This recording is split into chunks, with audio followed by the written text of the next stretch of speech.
Grand alliance کے تمام ساتھیوں، سینئر اراکین، کینڈیڈیٹس کے طرف سے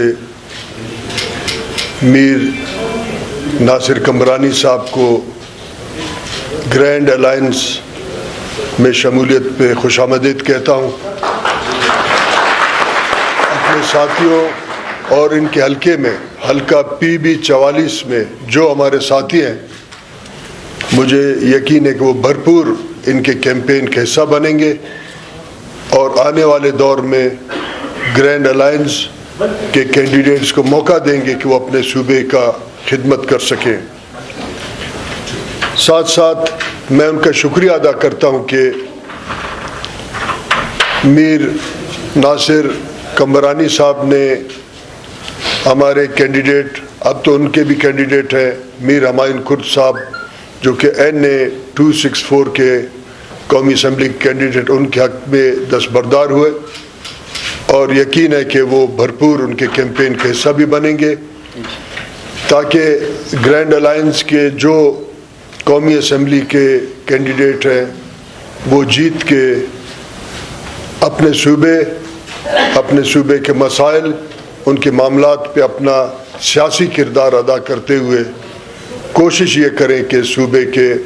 بحرانوں میں، چیلنجز میں کمی آئے اور جو سالہ سال کے تکلیفیں ہیں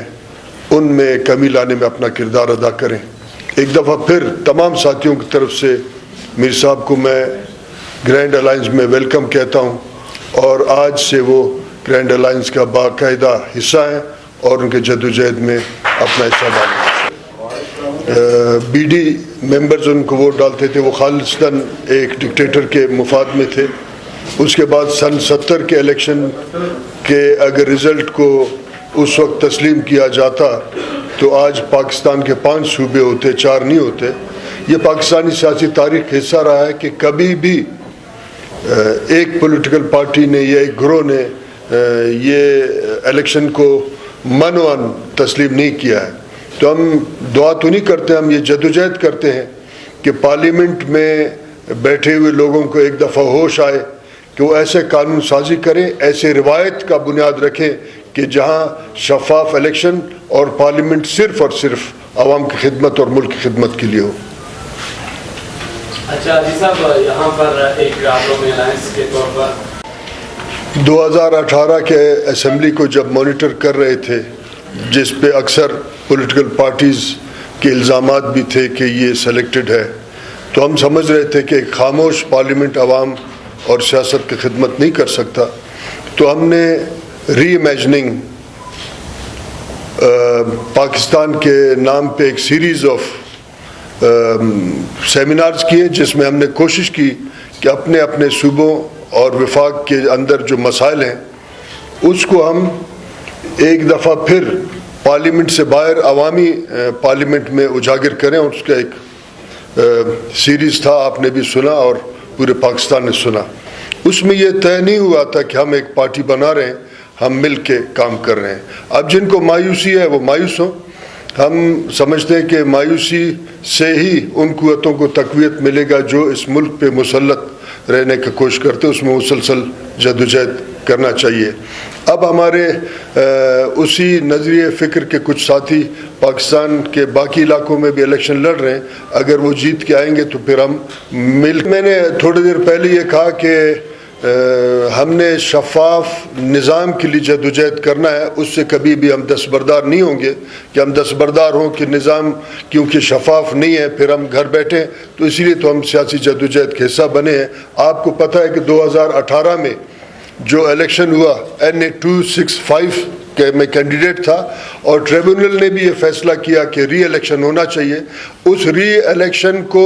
پھر سپریم کورٹ نے روکا، یعنی جس دروازے سے ہم کو انصاف ملنا چاہیے تھا اس دروازے نے ہی میرے ووٹر اور میرے صوبے کے آواز کے ساتھ زیادتی اور ظلم کیا۔ تو ہم یہ سمجھتے ہیں کہ نظام بہت زیادہ آلودہ ہے، اس کو ٹھیک کرنے کے لیے پارلیمنٹ ہی قانون سازی کرے گا، اسی کے